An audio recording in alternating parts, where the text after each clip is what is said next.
Sa isang lumang bahay sa antik, may isang batang mahilig maglaro sa ilalim ng puno ng mangga. Araw-araw siyang may nakakausap na kaibigan na hindi raw nakikita ng iba.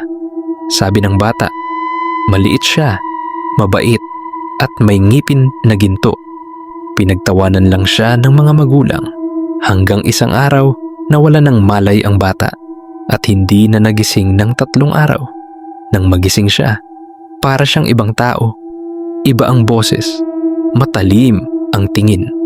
Tuwing gabi, naririnig ng mga magulang ang pagsasalita ng banyagang wika mula sa kwarto ng bata. Parang tinatawag niya ang kung sino mang nasa labas. Pinuntahan ng albularyo ang bahay. Sabi niya, may duwending na istorbo sa ilalim ng puno at gusto niya nang isama ang bata. Sinunog nila ang puno. Pero hindi na bumalik sa dati ang bata. Tahimik lang siya palagi. At kapag nangumiti siya, may kumikislap sa kanyang bibig. Isang ngiting may gintong ngipin